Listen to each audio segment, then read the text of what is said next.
Terima kasih Tuhan memberikan kepada kami sekali lagi waktu untuk belajar. Belajar untuk kami bisa teguh di dalam iman kami menghadapi banyak pengajaran-pengajaran yang keliru, yang bertentangan dengan firman Tuhan, yang celakanya itu justru banyak diajarkan di gereja dan banyak diaminkan oleh orang-orang Kristen. Kami mohon Tuhan memberikan kepada kami kemampuan untuk bisa menerima kebenaran dan biar itu mengubah akan paradigma kami, sikap hati kami. Dan biarlah dengan belajar ini kami kembali dimampukan untuk membuang segala berhala-berhala yang menghalangi persekutuan kami dengan Engkau. Berkatilah kami semua, kami mau belajar dalam nama Yesus kami berdoa. Amin. Ya, ini tema yang tidak asing ya, teologi kemakmuran. Tentu saja bagi gereja kita, bagi jemaat kita secara umum, ya tentu menolak akan teologi ini. Tapi mengapa kita mau tetap bahas? Karena meskipun secara umum kita tegas menolak teologi yang semacam ini, tapi tidak menutup kemungkinan bahwa serpihan-serpihan pengajarannya itu bisa saja masih diaminkan oleh jemaat. Karena itu kita bukan hanya melihat secara umum bahwa teologi ini salah, tapi kita biarlah dengan belajar ini kembali dikoreksi sikap hati kita, ya. Terutama tentang kekayaan, harta, uang, dan sejenisnya. Apa sih teologi kemakmuran itu? Ya tentu saja ini adalah teologi yang diajarkan, kalau saya boleh ngomong sih, ya di kalangan karismatik, meskipun tidak semua sekarang karismatik mengajarkan teologi ini. Tapi sepertinya masih banyak ya gereja karismatik yang masih mengajarkannya. Atau kalau tidak secara terang-terangan mengajarkannya, tetapi ya tadi ya, elemen-elemen, unsur-unsur dalam teologi ini masih ada di dalam ibadah-ibadah mereka. Kemarin ada satu pemuda yang tanya, kalau kita itu sebelum memberikan persembahan, itu kan di satu gereja kan ada semacam kayak ikrar begitu loh. Yang ikrarnya kira-kira menyatakan bahwa kami pasti diberkati, kami pasti berkelimpahan, dijauhkan dari segala sakit penyakit. Nah itu disampaikan sebelum memberikan persembahan. Pemuda itu tanya, ini kan dari praktek dari gereja, salah satu gereja karismatik ya. Bagaimana itu? Sebelum kita berikan persembahan, kita semacam mengklaim, Tuhan, aku akan berikan persembahan, aku yakin setelah ini aku diberkati berlimpah-limpah, dijauhkan dari mara bahaya, diberikan kesehatan. Nah saya jawab, ya kalau begitu ya jelas salah. Kenapa salah? Ya berarti kita akan menjadikan persembahan itu sebagai transaksi dengan Tuhan. Tuhan ini aku mau kasih loh, tapi setelah ini tolong Tuhan ya kasih aku berlimpah-limpah, jauhkan aku dari sakit penyakit buat aku berhasil. Maka bisa saja gereja yang masih mengajarkan klaim-klaim semacam ini yang dikaitkan dengan persembahan, mungkin secara teori menolak teologi kemakmuran, tetapi elemen-elemennya masih secara kental ada di dalamnya.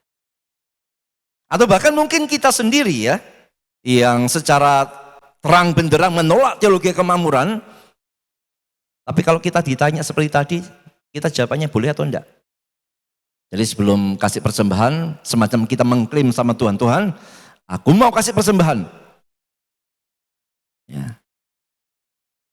Aku yakin, aku percaya, setelah ini aku diberkati berlimpah-limpah. Dan seterusnya, dan seterusnya, dan seterusnya. Jangan-jangan kalau jemaat ditanya begini, mungkin jawabannya boleh atau bahkan amin gitu loh. Padahal ini elemen yang kental di dalam teologi kemakmuran. kita memberi supaya Tuhan memberi lebih banyak. Persembahan bukan sebagai ekspresi sudah diberkati, tapi persembahan sebagai cara untuk diberkati lebih lagi. Nah, itu adalah salah satu unsur dalam teologi kemakmuran sebenarnya. Jadi saya pikir ini masih relevan untuk kita pelajari bersama-sama ya.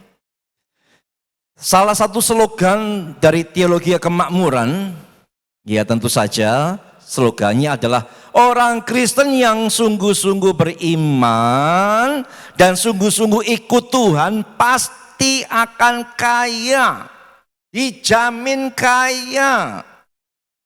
Jadi kalau ada orang Kristen sampai mati itu tidak kaya, maka dipertanyakan imannya, dipertanyakan tentang keseriusannya ikut Tuhan. Karena kalau benar-benar beriman, ya gunung aja pindah kok. Gitu ya. Maka pasti akan kaya. Nah itu, apakah mereka tidak punya dasar? Oh pasti punya dasar ya. Teologi yang paling salah sekalipun tetap ada dasarnya. Bahkan apakah dasarnya dari Alkitab? Ya, mengaku orang Kristen kok, gereja kok.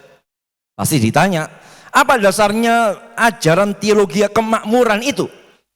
Tentu ada ayat-ayat yang dipakai untuk mendukung ajaran teologi kemakmuran ini, bahwa yang sungguh-sungguh ikut Tuhan itu mestinya kaya, itu pasti kaya. Kita akan lihat beberapa dasar yang seringkali dipakai ya untuk teologi kemakmuran. Yang pertama, di dalam Alkitab itu ada ayat yang mengatakan kita ini adalah anak-anak Allah. Jelas ya, ada ayat itu ya. Misalnya Yohanes 1 ayat 12. Tetapi semua orang yang menerimanya diberinya kuasa supaya menjadi anak-anak Allah, yaitu mereka yang percaya dalam namanya. Jadi yang percaya jadi anak-anak Allah. Allah jadi bapaknya. Kita jadi anaknya. Galatia 3:26. Sebab kamu semua adalah anak-anak Allah karena iman di dalam Yesus Kristus. Lalu apa kaitan ini dengan teologi kemakmuran? Simpelnya begini. Kalau bapakmu kaya, kamu mestinya kaya juga. Kalau bapakmu kaya dan ternyata kamu miskin, jangan-jangan kamu bukan anaknya. Dikasih contoh ya, misalkan ya kita semua ini konglomerat semua. Bukan hanya 9 naga, ini berapa ini? Berapa naga ini? Ya, bernaga-naga ya. Anggap aja kita semua ini konglomerat semua ya. Penguasa Indonesia ya, bukan hanya Balikpapan. Mungkinkah anak kita miskin? Tak mungkin. Kita sebagai orang tuanya tidak mungkin membiarkan anak kita miskin, minta-minta, ngemiskin, tidak mungkin lah. Karena kita konglomerat, pastinya anak kita juga mewarisi kekayaan, kaya juga. Nah, Allah itu Bapa kita. Kita ini anaknya loh. Dan ini pengakuan dari Allah sendiri loh. Kamu anakku. Bapak kaya atau enggak? Kaya, pemilik alam semesta loh. Bukan hanya pemilik gunung emas di Papua. Pemilik alam semesta. Kaya raya dia. Kalau begitu kita anak-anaknya boleh miskin atau enggak? Gak boleh. Kita mestinya kaya. Karena kita anak-anaknya. Loh, kalau begitu kalau ada orang Kristen yang enggak kaya. Itu kurang iman itu. Jangan-jangan bukan anaknya. Nah, ini ada dasar dipakai ya. Karena Allah itu Bapa kita dan dia itu kaya, maka harusnya dan mestinya kita ini juga kaya. Karena kita adalah anak Allah, sedangkan Allah itu maha kaya, maka kita juga pasti kaya. Mengaku diri sebagai anak Allah tetapi hidup dalam kemiskinan adalah kontradiksi. Tidak cocok itu. Masuk logika enggak nih? Jadi amin ya.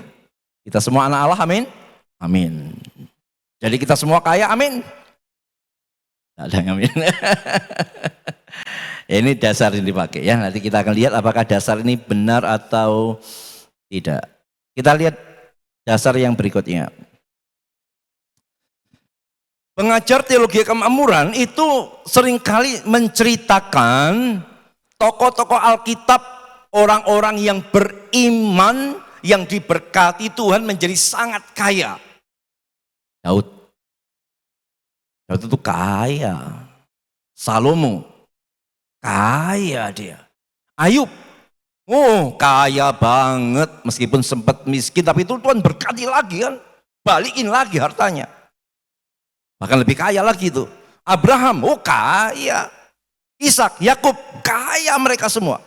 Nah, ini kan orang-orang, tokoh-tokoh Alkitab yang dikatakan beriman, mengikut Tuhan. Dan Tuhan berkati mereka dengan kekayaan yang berlimpah-limpah. Jadi kaitan ini dengan teologi kemakmuran apa? Orang yang beriman dan taat, itu pasti diberkati oleh Tuhan, sehingga mestinya kaya raya seperti tadi, Daud, Salomo, Abraham, Ishak, Yakub dan seterusnya. Jadi kalau kita ini ngaku beriman dan sudah taat sama Tuhan, pastinya kita juga menjadi kaya. Kalau khotbah-khotbah begini di gereja karismatik itu wah mantep ya. Pasti teriakannya banyak yang amin ya. Ya. Apalagi dasarnya? Yaitu adanya ayat-ayat perjanjian lama yang menunjukkan bahwa Tuhan berjanji akan memberikan berkat jasmani yang berkelimpahan kepada orang yang mentaati Dia. Secara eksplisit Tuhan itu di dalam perjanjian lama seringkali memberikan janji ya. Kalau kamu taat akan diberkati dengan berkat materi berkelimpahan. Jadi memang ada ayatnya itu saudara, ada janjinya memang dalam perjanjian lama itu. Misalnya ya, Imamat 26 ayat 1-5. Janganlah kamu membuat berhala bagimu dan patung atau tugu berhala janganlah kamu dirikan bagimu. Juga batu berukir janganlah kamu tempatkan di negerimu untuk sujud menyembah kepadanya. Sebab akulah Tuhan Allahmu. Kamu harus memelihara hari-hari sabatku dan menghormati tempat kudusku, akulah Tuhan. Jikalau kamu hidup menurut ketetapanku dan tetap berpegang pada perintahku serta melakukannya, nah ini, maka aku akan memberi kamu hujan pada masanya. Sehingga tanah itu memberi hasil dan pohon-pohon di ladangmu akan memberi buahnya. Lamanya musim mengirik bagimu akan sampai kepada musim memetik buah anggur. Dan lamanya musim memetik buah anggur akan sampai kepada musim menabur. Ini bayangkan ya, panennya panjang sekali. Kamu akan makan makananmu sampai kenyang dan diam di negerimu dengan aman dan tenang dan seterusnya. Sampai ayat belasan itu. Jadi memang ini ayatnya eksplisit. Kalau kamu beriman, kalau kamu taat, kamu diberkati berkelimpahan, usahamu diberkati, tidak mungkin bangkrut, tokomu tidak mungkin sepi. Kalau bisa buka cabang lagi mana-mana. Ayatnya ada. Ya, tentang janji berkat materi yang berkelimpahan bagi orang-orang yang taat kepada Tuhan. Ayat perjanjian baru bagaimana? Nah, ada beberapa ayat perjanjian baru yang mereka kutip untuk mendukung teologi kemakmuran bahwa kalau kita ini percaya, taat sama Tuhan, kita ini anak Tuhan, kita harusnya kaya, kita pasti kaya. Misalnya ayat yang sering mereka pakai adalah Matius 6 ayat 33. Tetapi carilah dahulu kerajaan Allah dan kebenarannya. Akibatnya apa? Maka semuanya itu akan ditambahkan kepadamu. Maka di dalam khotbah-khotbah pengajar teologi kemakmuran, semuanya ini diartikan apa? Ya semuanya. Emas, perak, segala macamnya, semua itu. kesuksesan, kesehatan, keberhasilan, semuanya ditambahkan. Meskipun secara konteksnya itu ngawur. Kata semua itu tidak selalu menunjuk segala sesuatu. Kalau saya ngomong semua diundang makan pangsit selesai tamu. Yang saya maksud semua di sini siapa? Apakah semua manusia? Ya enggak, ya semua ini, semua yang ada di ruangan ini. Maka kata semua, seluruhnya itu ada konteksnya. Nah, dalam Matius 6 itu apa konteksnya?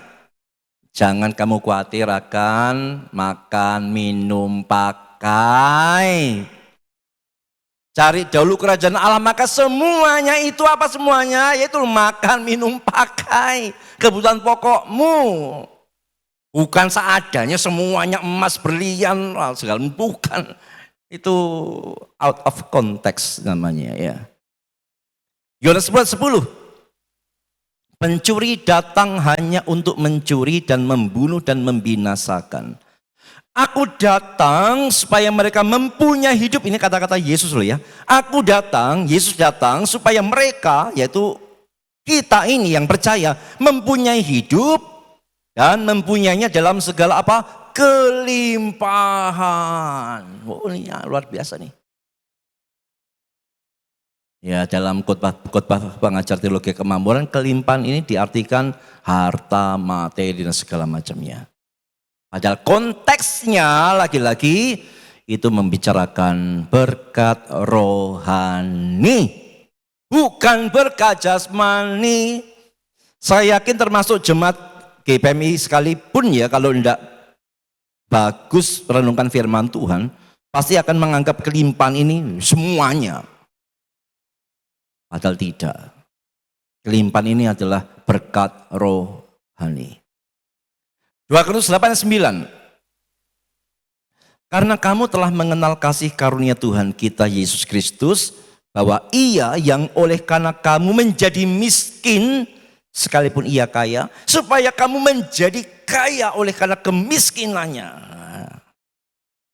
Pengkhotbah teologi kemakmuran pasti akan mengutarakan ini loh, Yesusnya miskin supaya kita kaya. Pasti dikaitkan dengan ya harta, uang, kekayaan dan sebagainya.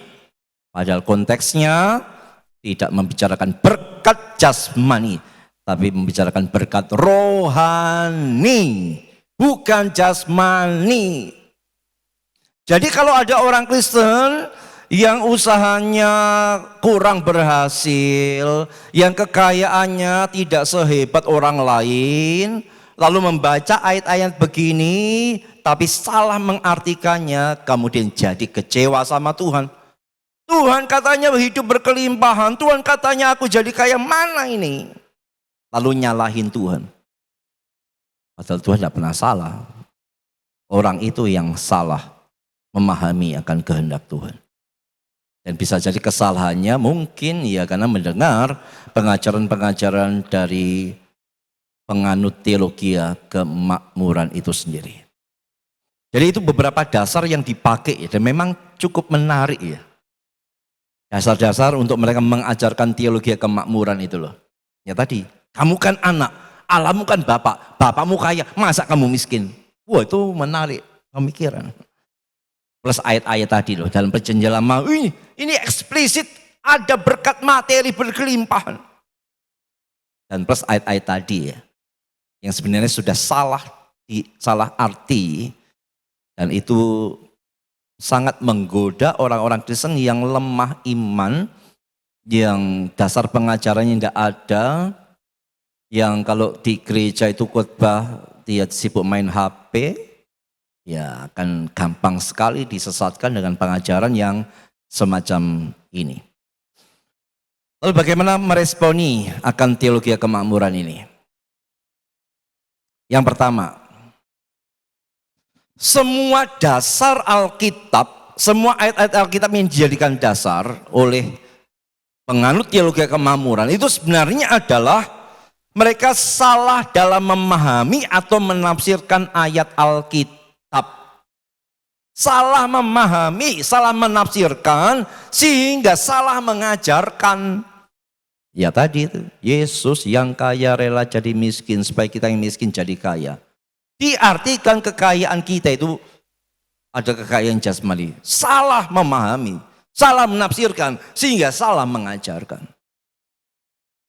Termasuk ayat-ayat, semua ayat yang dipakai, dipastikan itu adalah ayat-ayat yang sudah disalah mengerti, yang sudah salah tafsir, sehingga menimbulkan salah ajar.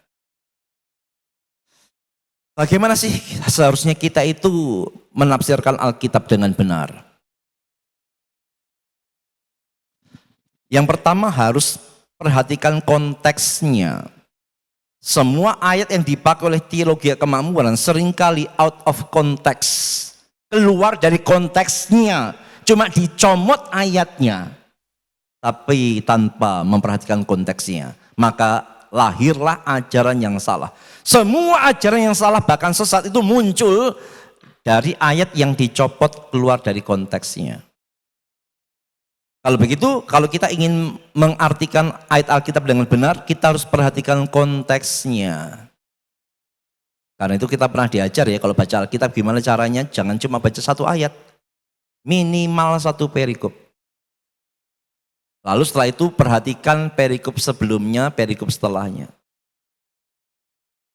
Itu menolong kita untuk melihat lebih luas ini kira-kira ngomongin apa sih. Konteks itu menentukan. Ya. Yang berikutnya harus memperhatikan semua ayat lain yang berhubungan dengan bagian itu. Alkitab ini banyak ayatnya. Dan karena masing-masing ada konteksnya, maka untuk menemukan arti yang benar dari sebuah ayat, maka itu harus dikaitkan dengan ayat-ayat yang lain yang berhubungan dengan itu. Sehingga timbul satu kesimpulan ajaran yang benar.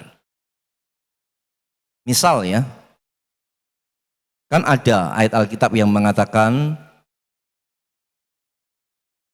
carilah maka kamu akan dapat, mintalah kamu akan diberi, ketuklah maka pintu akan dibukakan. Kalau itu cuma dicomot sampai situ aja, maka banyak orang yang akan kecewa sama Tuhan waktu doa. Aku udah cari loh Tuhan, kok gak dapat? Aku udah ketuk loh, kenapa Tuhan gak bukain pintu? Aku udah minta loh, kenapa Tuhan gak kasih? Kan ayatnya ngomong begitu. Ini karena salah mengerti Alkitab. Maka untuk membuat satu ajaran tentang doa yang benar, maka harus memakai juga ayat-ayat yang lain yang berkenaan dengan doa. Bukan dari situ. Termasuk salah satu doa Yesus di Getsemani. Kaitan dengan doa. Oh bukan kehendakku tetapi kehendakmu. Jadi mau kita mengerti Alkitab dengan benar, jangan cuma suka comot ayatnya, tapi juga harus memperhatikan ayat-ayat yang lain yang berkaitan dengan itu.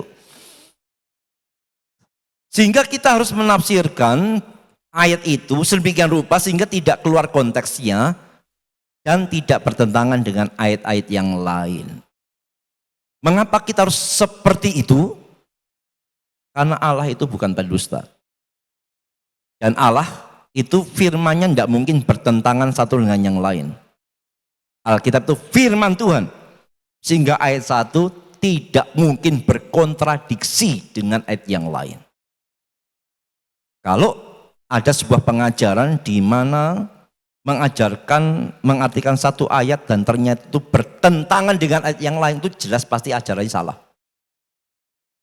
Karena ajaran yang benar didapatkan dari satu kesimpulan dari segala ayat yang bicara tentang topik itu. Nggak gampang kan? Karena itulah perlunya belajar. Hargailah belajar firman Tuhan. Ya, kalau enggak kita salah ngerti, gampang kecewa atau bahkan bisa sesat. Sekarang kita lanjutkan lagi. Alkitab itu memang menggambarkan hubungan Allah dengan kita sebagai bapa dan anak. Ingat, Kalau bicara relasi, jangan cuma fokus aku anaknya dia bapakku, jangan cuma itu. Karena relasi kita dengan Tuhan itu banyak banget. Teologi kemakmuran cuma nyorotin itu. Kamu anak kan, dia bapak kan, bapakmu kaya kan, kamu anak juga harusnya kaya. Padahal Alkitab juga menyoroti relasi kita dengan Allah dalam relasi yang lain. Misalnya, Alkitab juga menggambarkan hubungan kita dengan Allah itu seperti hamba dengan Tuhan. Kita ini hamba, dia itu tuannya. Dan seringkali yang bagian ini tidak terlalu ditekankan oleh pengajar teologi kemakmuran. Karena relasi tuan dan hamba itu bukan relasi kekayaan. Itu relasi ketundukan diri. Iya. Yohanes 13 ayat 16. Aku berkata kepadamu, sesungguhnya seorang hamba tidak lebih tinggi daripada tuannya, ataupun seorang utusan daripada dia yang mengutusnya. Memang relasi bapa dan anak itu enak didengarkan. Dan itu memang benar. Asal dimengerti dengan benar. Tapi jangan lupa relasi kita dengan Allah bukan hanya itu. Ada aspek kehambaan. Jadi kita ini anak Allah atau hamba Allah? Dua-duanya. Anak yang berhati hamba. Seorang hamba yang beridentitas sebagai anak. Bukan kontradiksi. Tapi saling membentuk akan karakter kita dengan berbagai macam relasi yang memang Allah anugerahkan untuk kita. Sebagai anak kita boleh merasa tenang, aman, keselamatan kita dijamin. Tapi bukan berarti kita males-malesan ikut Tuhan. Kita ingat kita ini juga hamba, mesti melayani Dia.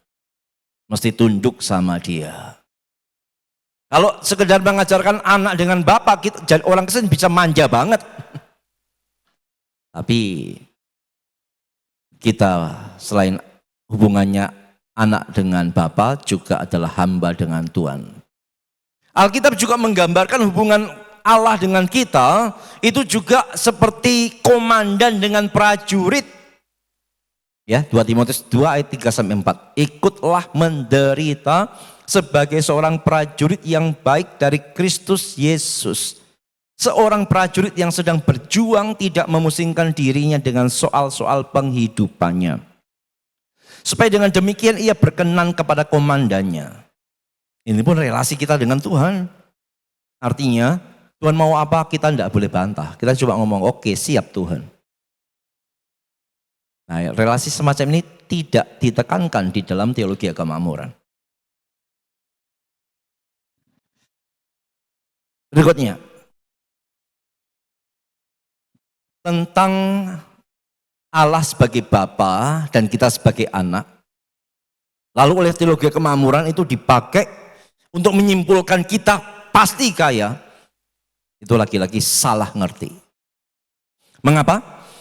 Karena meskipun Allah itu memang adalah Bapa kita, tapi ingat Dia adalah Bapa secara rohani.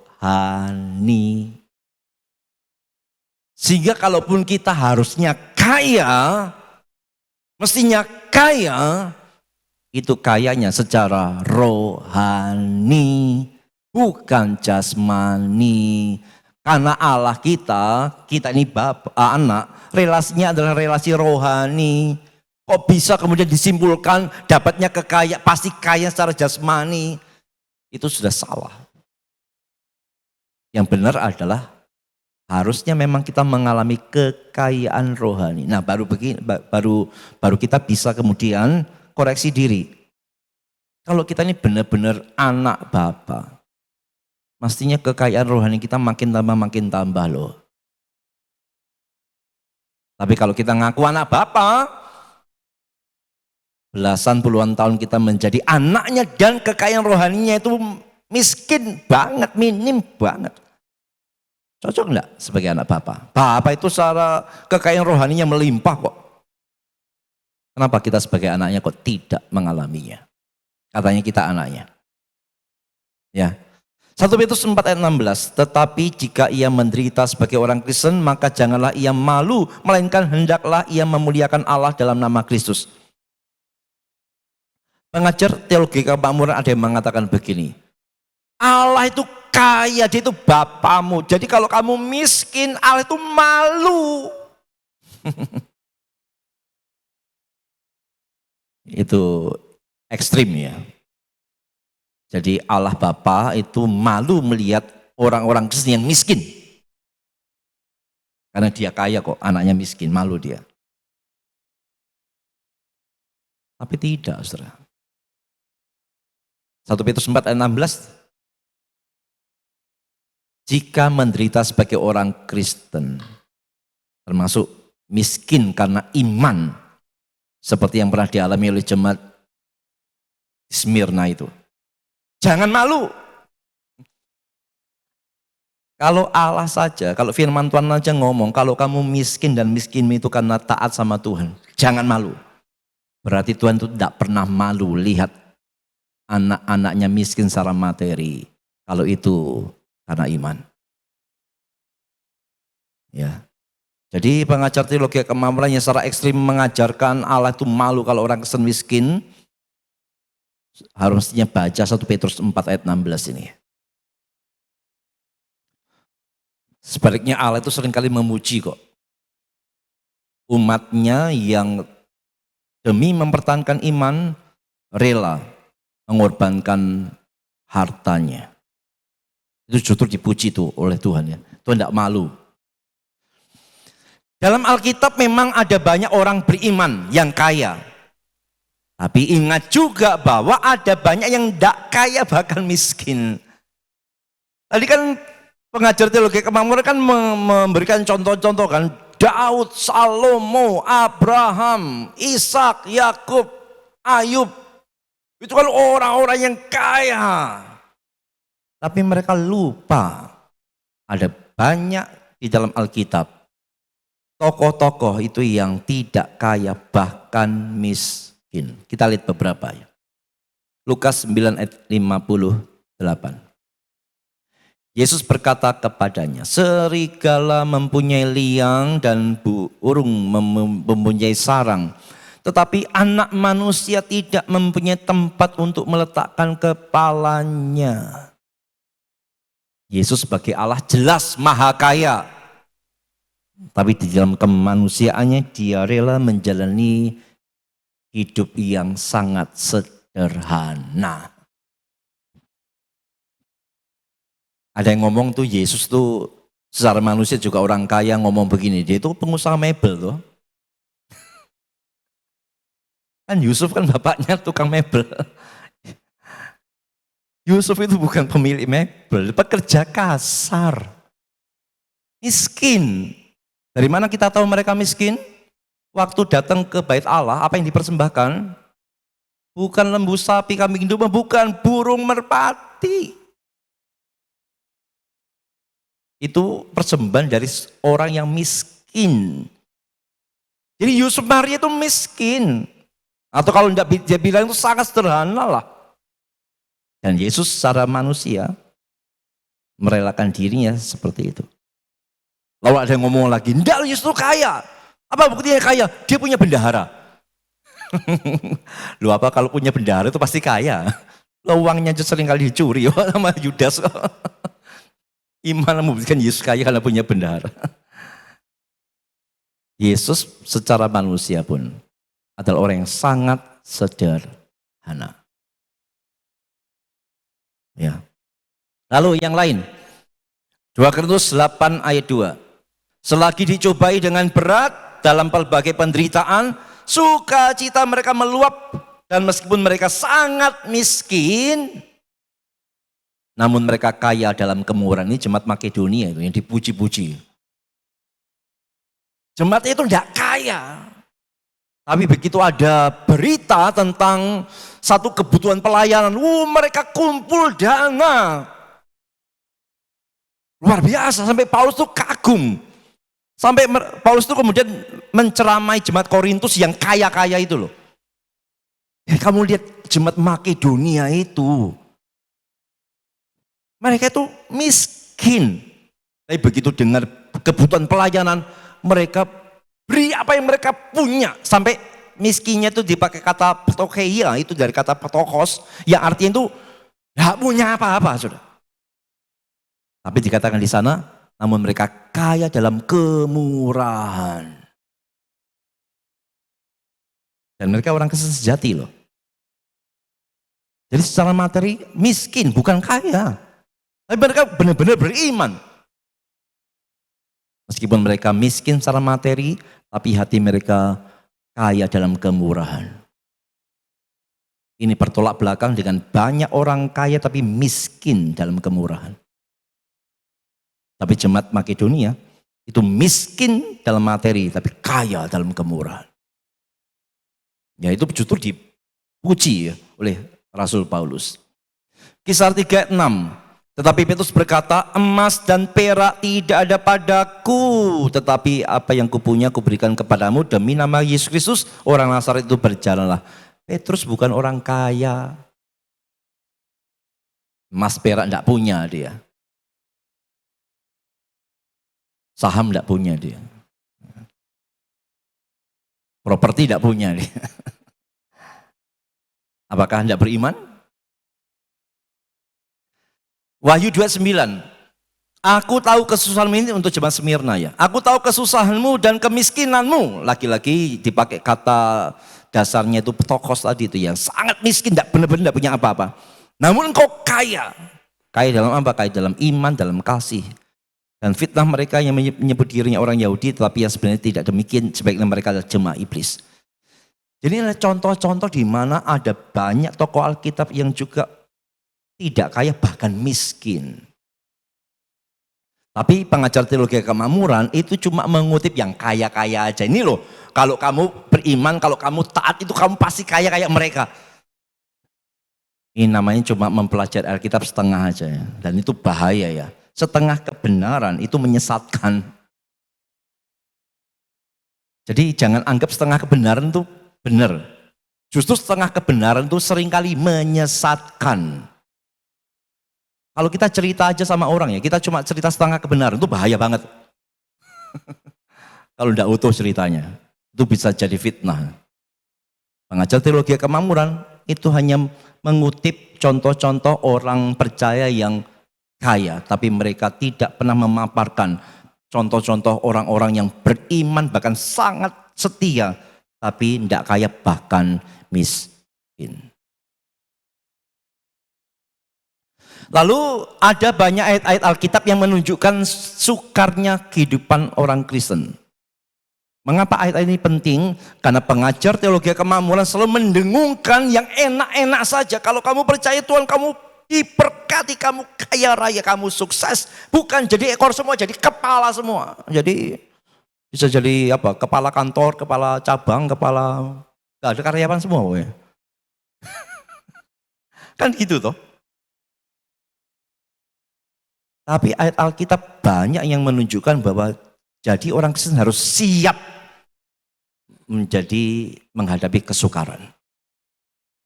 Spiritnya beda ya. Spirit Alkitab itu menyiapkan orang Kristen hidup susah.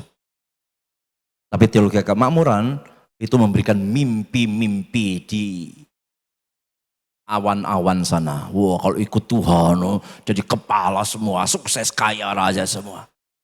Bandingkan ayat-ayat ini. Lukas 9 ayat 58.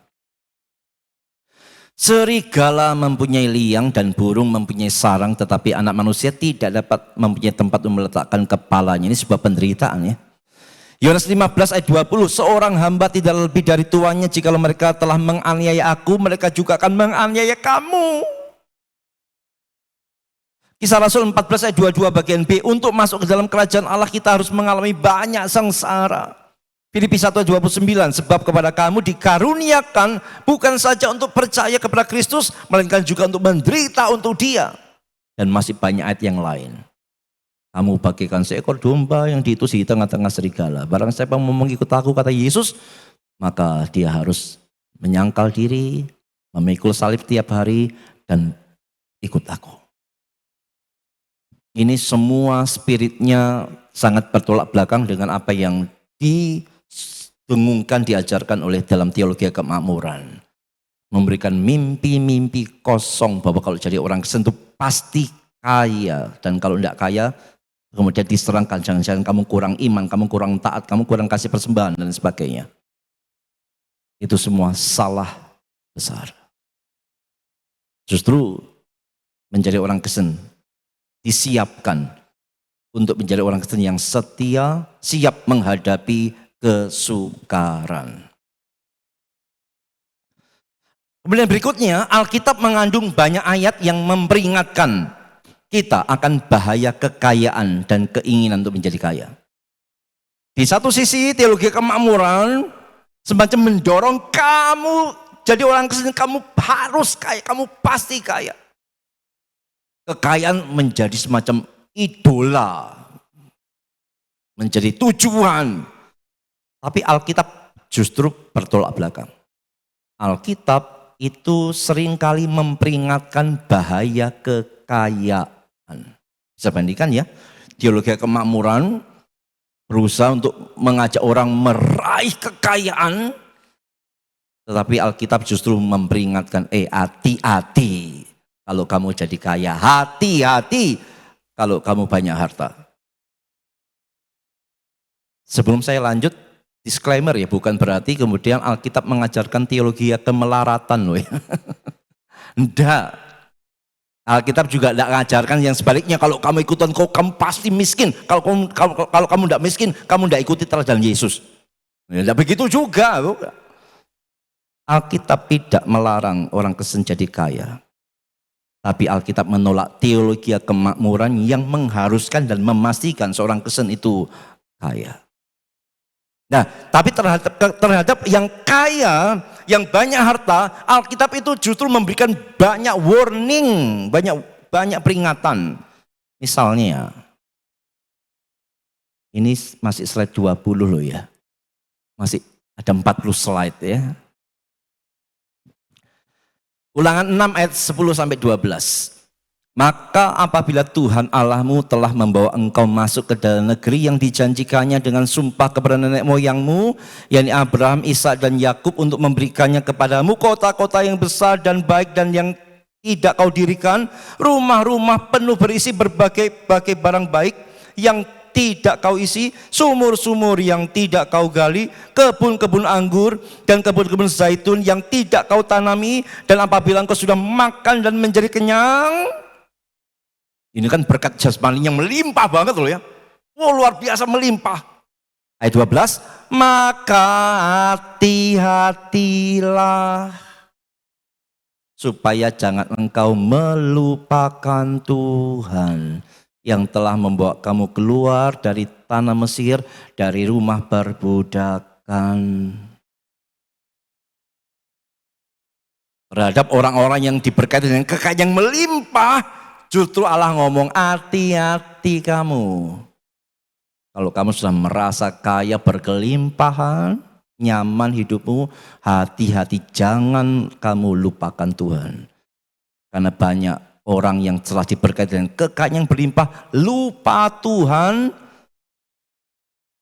yang diekspresikan dengan lupa pelayanan kepada Tuhan. Genggam erat harta miliknya, tidak ingat bahwa itu semua dari Tuhan. Sudah jadi berhala. Jadi kalau kita itu punya banyak yang Tuhan percayakan, lalu Tuhan tuh minta kita untuk memberikannya, dan itu dorongannya jelas, apakah perhatikan ayat ini? Jangan sampai lupa Tuhan, jangan sampai lupa pekerjaan Tuhan. Ya. Ayat yang lain, Amsal 23 ayat 4 sampai 5. Janganlah bersusah payah untuk menjadi kaya, tinggalkan niatmu ini.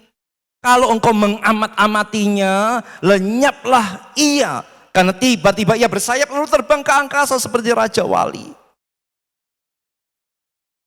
Ini artinya adalah orang yang hatinya itu benar-benar tidak lagi mencari Tuhan.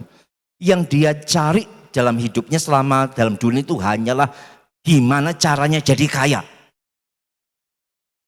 Dan ternyata itu salah. Menjadikan kekayaan sebagai tujuan hidup ternyata ditentang oleh Alkitab. Karena tujuan kita yang paling utama adalah memuliakan Allah dan menikmati Allah. Ini gambaran Amsal ini bukan berarti kita dilarang kerja loh. Dilarang cari untung, tidak. Tapi Amsal ini menggambarkan seorang yang benar-benar hatinya itu ya cuma ada untuk mikirin gimana jadi kaya, gimana jadi kaya. Termasuk masuk gereja pun, masuk gereja aku bisa kaya enggak ya? Oh, diberkati Tuhan kamu jadi kaya. Dan seterusnya dan seterusnya. Tidak ada di dalam hati dan pikirnya kecuali cuma tujuan satu, jadi kaya. Nah, ayat ini ngomong, sudah kamu tinggalkan niatmu begitu. Kamu amat-amati, ternyata terbang dia. Sudah kumpul, hilang semuanya. Apa sih kekayaan yang nilainya pasti? Akhir-akhir ini kita tahu semua ya, bahwa nilai kekayaan tidak ada yang pasti. Ya. Yang kita anggap nilai tinggi, jatuh juga. Emas yang kapan hari sempat heboh, wah emas naik tinggi, turunlah juga. Apa yang pernah naik tidak pernah turun? Harta itu turun. Saham turun enggak? Turun. Indeks IHSG. Apalagi yang nilai tidak turun, turun. Naik bensin sih naik terus ya. Ya. Tapi jangan salah, bukan berarti orang Kristen tidak boleh kaya. Boleh kaya, tapi bukan jadi hatinya. Boleh kaya diberkati Tuhan, boleh. Tapi hatinya yang cuma mikirin gimana jadi kaya, gimana jadi kaya. Itu yang tidak boleh. Yang boleh adalah Tuhan, aku mau kerja untuk memuliakan Tuhan, berkat itu datang dari Tuhan, seberapapun percaya kan akan kelola untuk kemuliaan Tuhan. Beda. Ya. Jadi orang tua yang masih seringkali mengadopsi yang pikiran-pikiran yang semacam ini harus bertobat ya. Yang mengajari anaknya bahwa tujuannya kamu sekolah supaya kamu jadi kaya, ya, kamu papi kirim ke luar negeri supaya kamu jadi kaya, ya. Mesti bertobat. Boleh kaya, tapi yang tidak boleh adalah hati yang tujuan hidupnya hanya untuk jadi kaya, itu tidak boleh. Tetap diarahkan tujuannya mesti hidup memuliakan Tuhan, menggunakan talenta potensi, bekerja dengan konsep yang benar dan seterusnya ya. Lalu berikutnya Pengkhotbah 5 ayat 9 sampai 16. Siapa yang mencintai uang tidak akan puas dengan uang, dan siapa yang mencintai kekayaan tidak akan puas dengan penghasilannya, ini pun sia-sia. Pengkhotbah ini. Siapa yang nulis Pengkhotbah? Salomo. Jadi kalau yang ngomong ini saya ya enggak mungkin memang kamu gak pernah kaya makanya ngomong begitu. Tapi yang nulis ini orang yang pernah kaya atau orang yang sangat kaya. Ada kemalangan yang menyedihkan kulihat di bawah matahari. Kekayaan disimpan oleh pemiliknya menjadi kecelakaannya sendiri. Ya banyak ceritanya begini. Nyimpen harta justru mendatangkan malapetaka. Ya.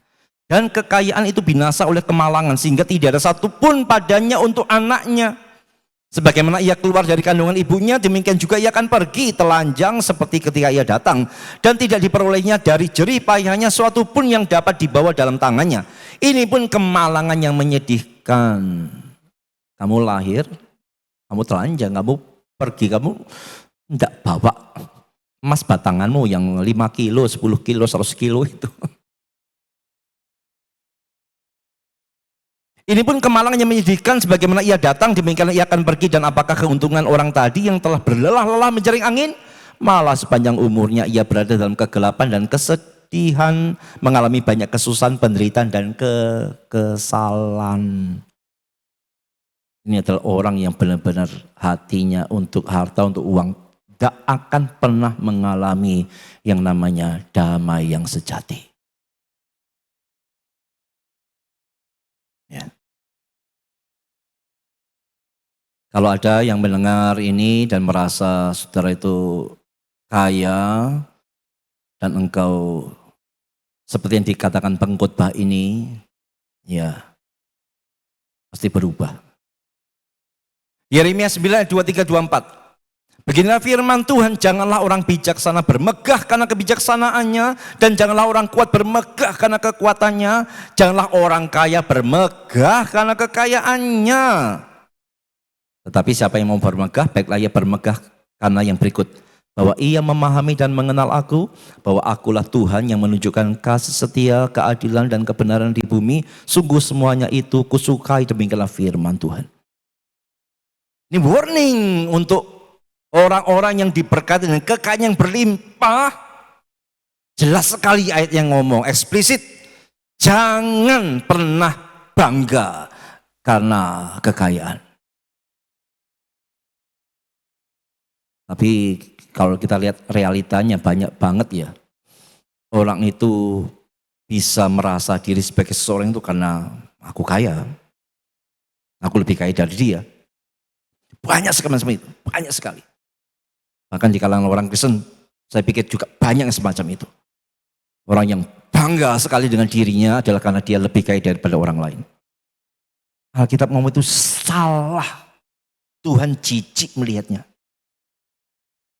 Kalau kita mau bangga, satu hal. Bahwa kita mengenal Tuhan. Kita memperoleh kasih karunia Dia. Kita dicintai oleh Tuhan. Itulah sumber kebanggaan kita. Bukan karena kekayaan. Ya. Lalu yang berikutnya. Matius 6 ayat 19 sampai 24 ini sudah ya tentang tadi ya. Tentang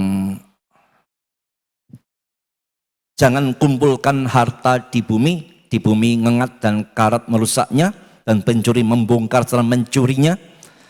Tapi kumpulkanlah bagimu harta di surga ngengat dan karat tidak merusakkannya, dan pencuri tidak membongkar serta mencurinya.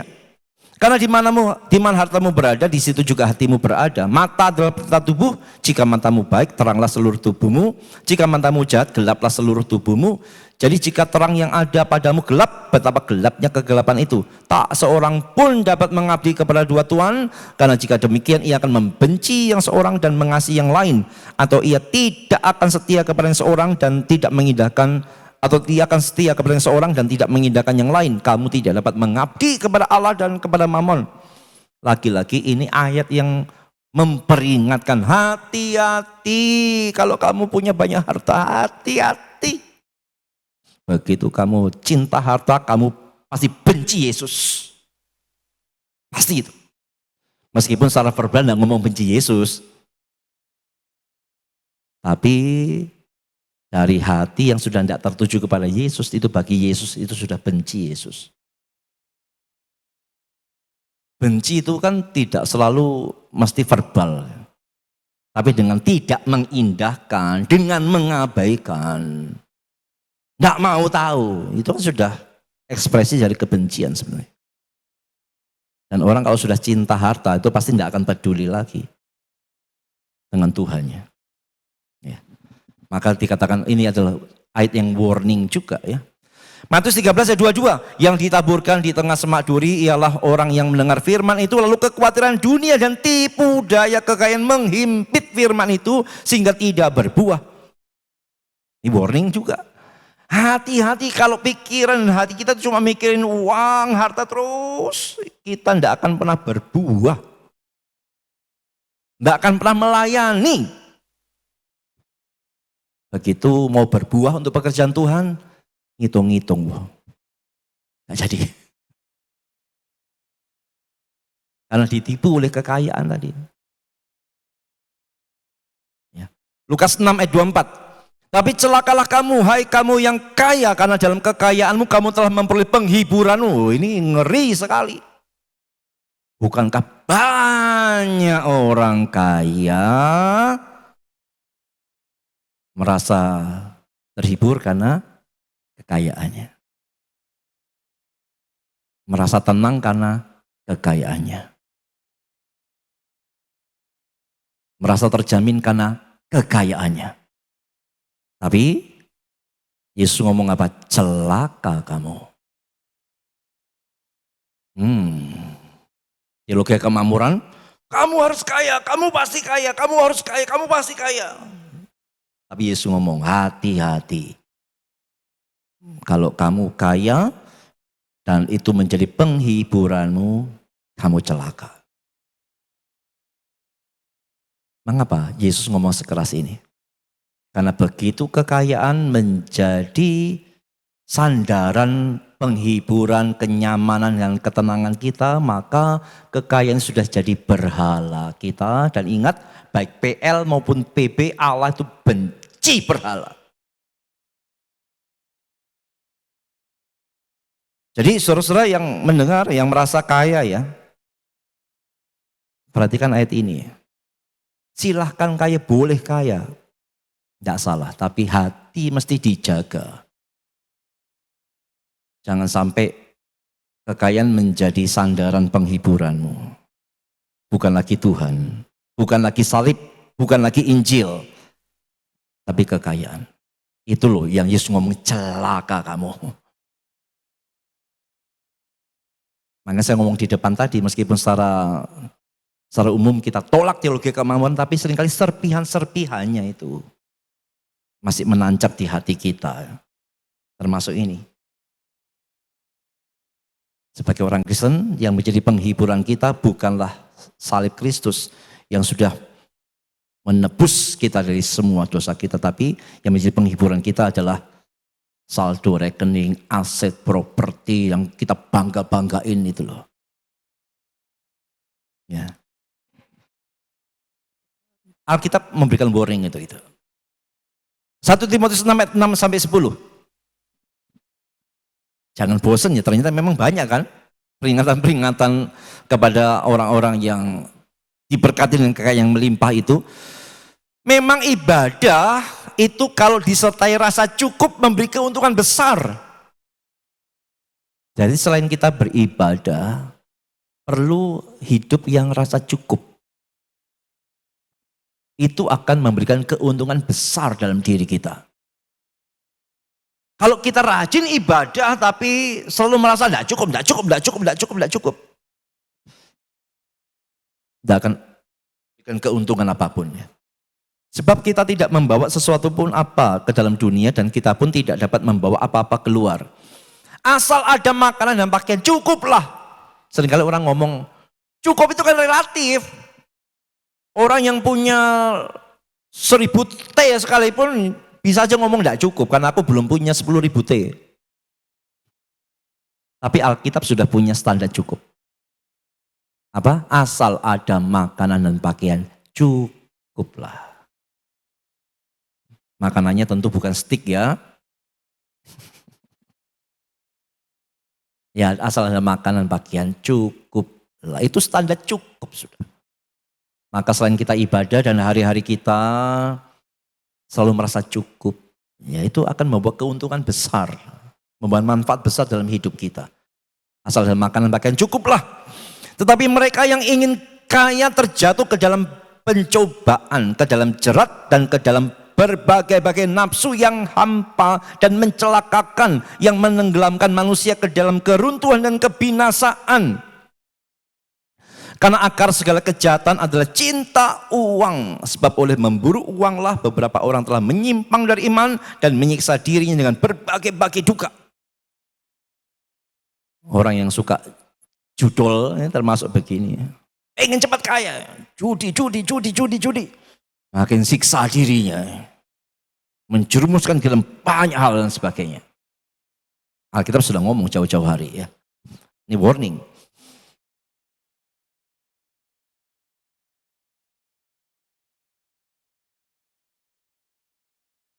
Satu lagi.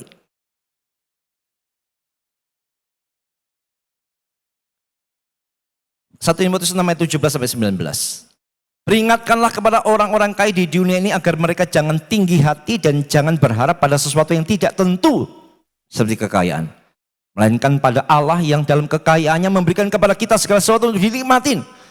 Ini lagi-lagi peringatan ya untuk yang kaya di dunia. Jangan sombong dan jangan berharap pada kekayaan, pada sesuatu yang tidak tentu seperti kekayaan. Kekayaan itu tidak tentu. Bisa tidak tentu nilainya, juga bisa tidak tentu bisa terus kita miliki. Banyak contoh untuk hal itu ya. Peringatkanlah agar mereka itu berbuat baik, menjadi kaya dalam kebajikan, suka memberi dan membagi. Dan dengan demikian mengumpulkan suatu harta sebagai dasar yang baik bagi dirinya di waktu yang akan datang untuk mencapai hidup yang sebenarnya. Ini lagi-lagi ketika teologi kemakmuran mendengungkan kamu pasti kaya, kamu harus kaya. Alkitab ngomong hati-hati, jangan sombong. Kalau kamu kaya, jadilah orang kaya yang murah hati.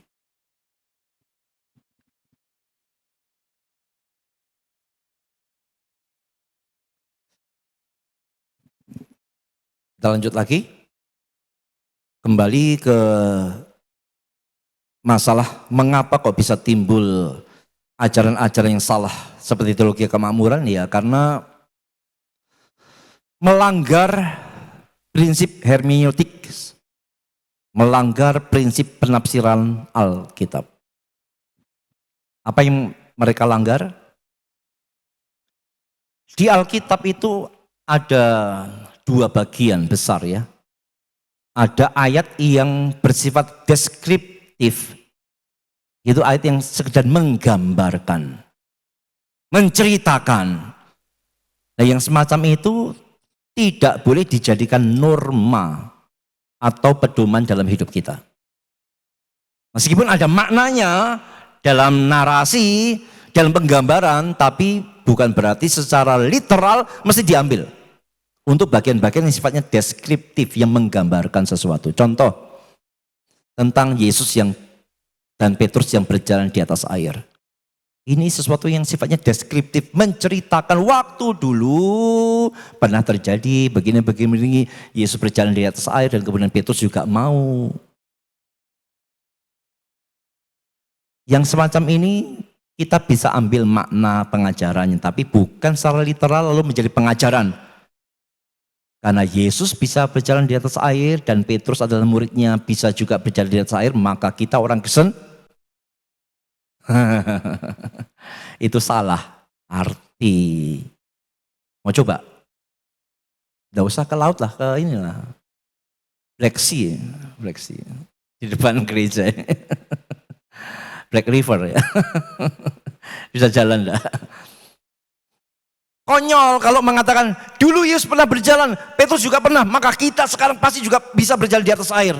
Itu karena menganggap yang deskriptif lalu ditarik sebagai ajaran norma.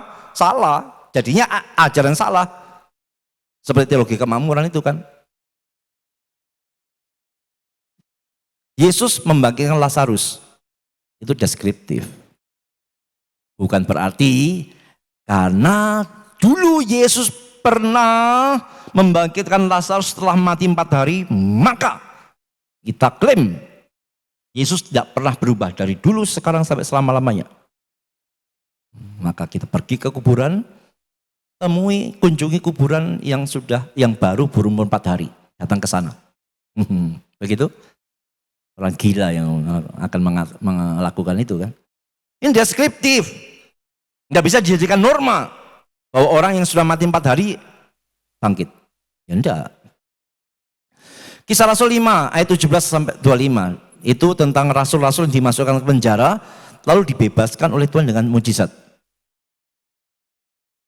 Masuk penjara, gempa bumi, mereka keluar.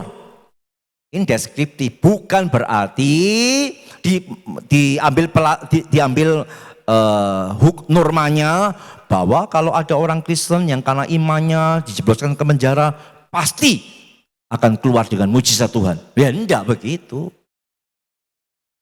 Ini sifatnya deskriptif, tidak kemudian berlaku untuk semua dalam segala zaman. Tidak, itu hanya narasi kebenaran yang pernah terjadi semacam itu. Yang sifat deskriptif tidak bisa tiba-tiba diambil menjadi hukum atau norma. Tapi di dalam Alkitab ada ayat-ayat yang memang sifatnya didaktik. Yang sifatnya didaktik pengajaran itu memang sudah harus jadi hukum, jadi norma. Larangannya tidak boleh dilakukan, perintahnya harus dilakukan. Itu baru. Ya, misalnya Yohanes 3:16, jelas. Yang percaya tidak binasa. Filipi 4 ayat 4, bersukacitalah. Ini perintah, ini pengajaran, berarti memang kita disuruh bersukacita. 1 Tesalonika 5 ayat 16 sampai 18, bersukacitalah, tetaplah berdoa, mengucap syukurlah dan seterusnya. Ini didaktik, ini pengajaran. Maka ini berlaku untuk semua orang Kristen di segala zaman. Jadi ayat-ayat Alkitab terbagi dalam dua bagian ini ya. Deskriptif, didaktik. Ngerti ini saja saudara akan terhindar dari pengertian Alkitab yang salah. Untuk yang sifatnya deskriptif jangan langsung dijadikan norma. Jangan. Ada pelajarannya tentu.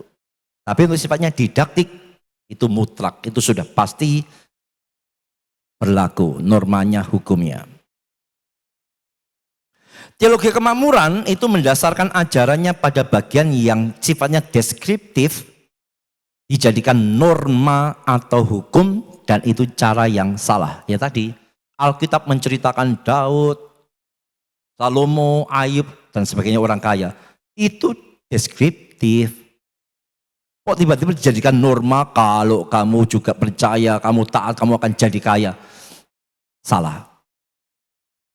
Jadi ajaran salah berawal dari cara membaca, cara mengerti Alkitab yang salah. Nah sekarang kita akan lihat, ini juga bagian yang penting ya. Tadi dalam teologi kemakmuran, mereka juga mengutip ayat yang eksplisit dalam Perjanjian Lama. Di dalam PL ada banyak ayat yang menunjukkan orang yang taat kepada Tuhan itu memang diberkati berlimpah secara materi. Memang itu ayatnya eksplisit ya, ada janji Tuhan di sana dan memang digenapi semacam itu. Lalu bagaimana kita meresponinya itu? Ayat-ayat PL yang banyak berisi janji Tuhan untuk berkat secara materi. Apakah masih berlaku untuk masa PP? Pengajar teologi kemakmuran akan mengatakan yes, masih berlaku. Tapi kita harus tahu salah satu pelajaran yang penting dalam berkat Tuhan, saudara. Bahwa berkat dalam PL dan berkat dalam PB berkenaan dengan kekayaan itu tidak sama. Sekali lagi ya, berkat kekayaan dalam PL dengan berkat dalam PB itu sudah beda. Jadi kalau dalam Perjanjian Lama itu banyak orang yang diberkati dengan kekayaan yang melimpah karena iman dan ketaatannya. Bukan berarti demikian itu berlanjut dalam PB. Memang bisa jadi iya ada, tapi tidak berlaku mutlak, saudara. Kalau di dalam PB ada orang-orang yang kaya diberkati dengan kekayaan yang melimpah, itu bisa jadi, tapi bukan karena dasar dari PL, tidak. Mengapa? Kalau kita perhatikan, meskipun di dalam PL itu ada banyak ayat yang menjanjikan berkat jasmani berkelimpahan, tapi kalau kita lihat PB, ada enggak janji-janji seperti janji PL seperti di mana dijanjikan berkat materi berkelimpahan di dalam Perjanjian Baru? Tidak ada. Kalau tadi ya, kamu akan punya hidup dan hidupmu berkelimpahan itu rohani. Di dalam PB tidak lagi ada janji berkat materi berkelimpahan seperti dalam PL, tidak ada. Di dalam PB janji berkat jasmani apa? Cukup. Beda, kita harus paham ini. Jadi untuk berkat materi berkelimpahan itu banyak di dalam PL. Tapi untuk di dalam PB, janji berkat materinya itu adalah cukup. Berarti kalau kita ada di zaman perjanjian baru dan ada orang-orang yang diberikan kekayaan yang melimpah, itu berarti kepercayaan dari Tuhan yang lebih, yang Tuhan mau dipakai untuk kemuliaan Tuhan juga.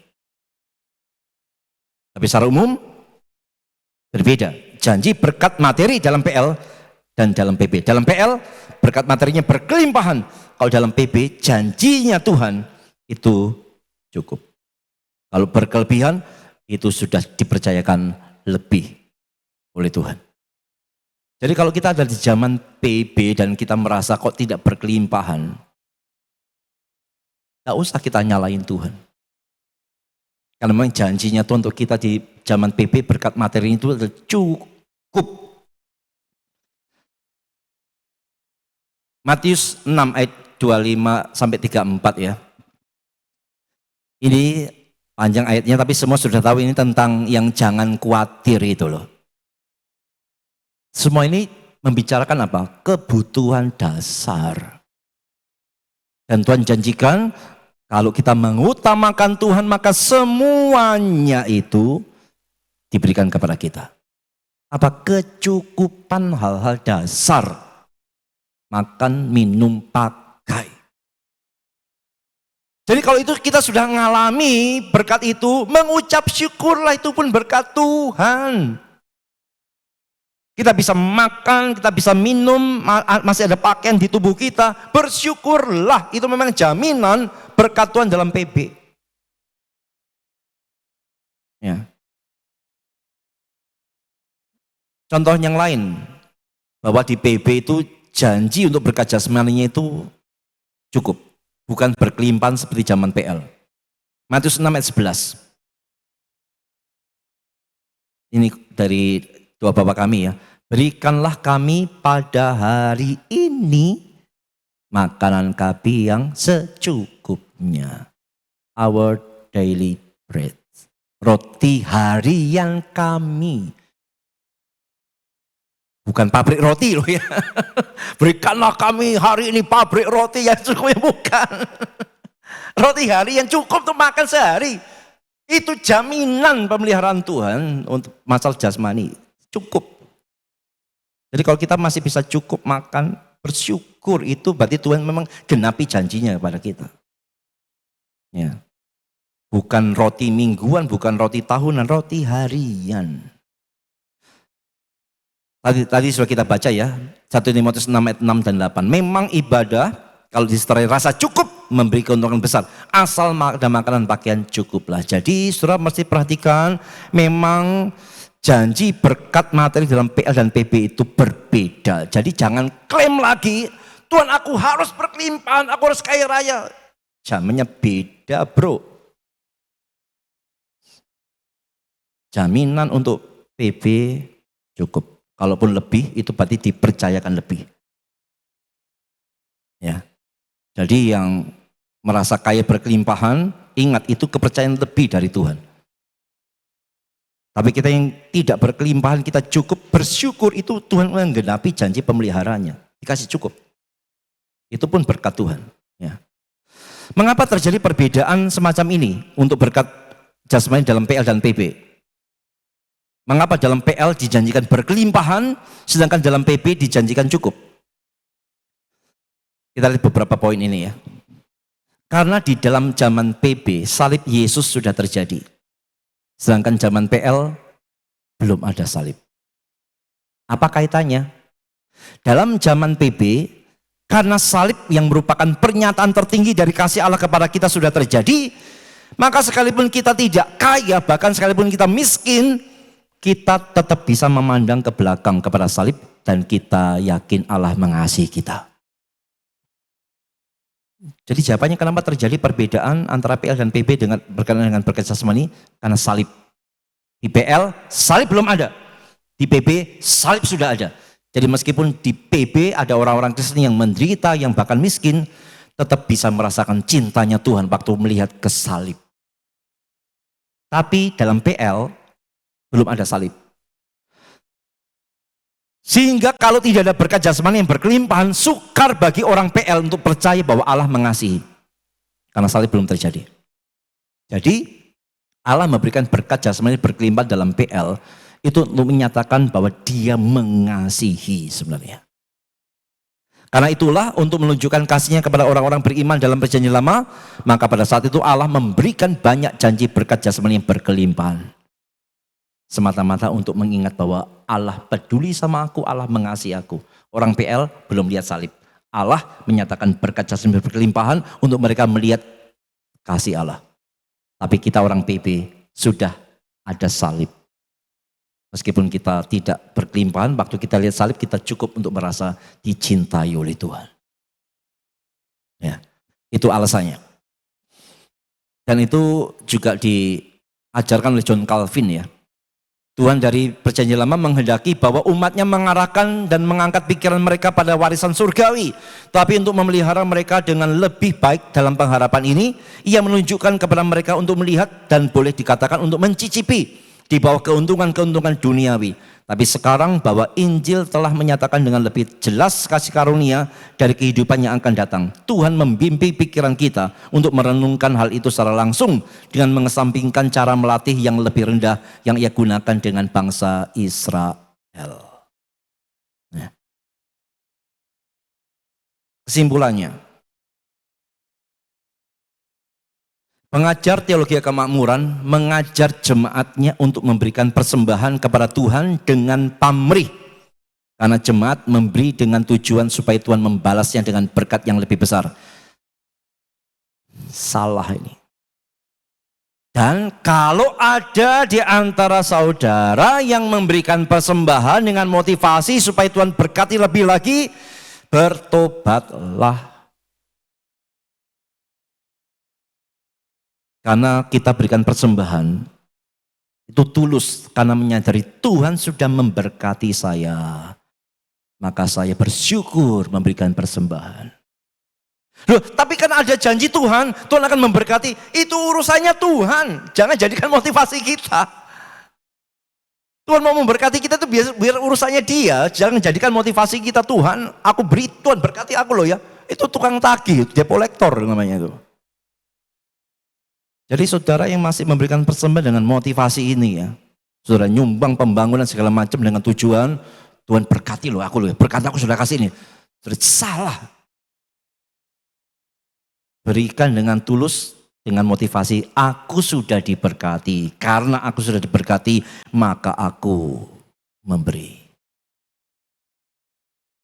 Percaya bahwa Tuhan memberkati? Ya. Tapi bukan itu jadi motivasi kita. Persembahan dengan motivasi supaya kita diberkati jelas merupakan ketaatan yang dilandasi oleh egoisme, dan pada hakikatnya itu bukan ketaatan, itu keegoisan, itu transaksi. Jadi beri persembahan, dukung pembangunan, dukung pelayanan, motivasi karena saudara ya sudah diberkati lebih dahulu dan saudara kemudian mau jadi berkat. Kesimpulannya, Alkitab memang tidak pernah melarang orang Kristen untuk menjadi kaya.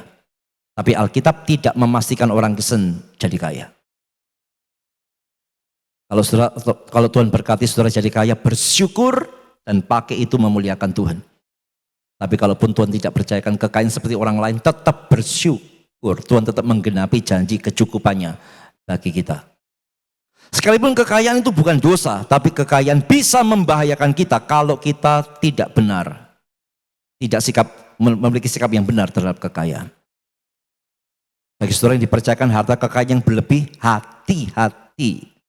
Karena terlalu banyak tadi warning dari Alkitab ya. Jaga hati, pakai kekayaan untuk memuliakan nama Tuhan. Supaya kekayaan tidak jadi berhala dalam hidup saudara. Dan yang terakhir ada satu doa yang akan menolong hati kita itu untuk tidak serakah, untuk tidak jadikan kekayaan menjadi berhala kita. Ada satu doa dalam Amsal 30 ayat 8 sampai 9. Mari kita baca sama-sama. 2, 3. Jangan berikan kepadaku kemiskinan atau kekayaan, biarkanlah aku menikmati makanan yang menjadi bagianku, Supaya kalau aku kenyang, aku tidak menyangkalmu dan berkata, siapa Tuhan itu? Atau kalau aku miskin, aku mencuri dan mencemarkan nama Allahku. Ini satu doa yang akan mendisiplin hati kita untuk selalu puas dan bersyukur kepada Tuhan. Kalau Tuhan kasih kekayaan, tetap jangan sampai kita mengandalkan kekayaan itu. Pakai kekayaan memuliakan nama Tuhan. Tapi kalau saudara boleh doa, jaga hati, doalah seperti yang dicatat dalam Amsal ini. Jangan karena kekayaan kemudian aku tidak andalkan Tuhan. Jangan karena kemiskinan kemudian aku mempermalukan Tuhan. Biarkan aku, ya Tuhan, menikmati makanan yang menjadi bagianku. Tuhan tolong kami untuk bisa memiliki sikap hati yang benar dengan belajar akan dari kesalahan dari teologi kemakmuran ini. Meskipun kami bukan orang-orang yang mengadopsi teologi ini, tapi seringkali hati kami mudah sekali masih menyimpan serpihan-serpihan dari ajaran teologi kemakmuran ini. Tuhan koreksi kami, sikap kami terhadap kekayaan. Tuhan koreksi kami, sikap hati kami terhadap harta benda. Kami rindu, kami mau supaya harta benda kekayaan tidak jadi berhala. Benar-benar tidak ada lagi yang menghalangi relasi kami dengan Tuhan. Mampukan kami punya sikap hati yang benar. Baik Engkau menganugerahkan kepada kami kepercayaan kekayaan berlebih, atau Tuhan mempercayakan kami kecukupan. Mampukan kami tetap bersikap benar terhadap Tuhan dan tetap maksimal bagi Tuhan. Kami ucap syukur dan belajar pada malam hari. Dalam nama Yesus kami berdoa. Amin. Selamat malam, Tuhan berkati.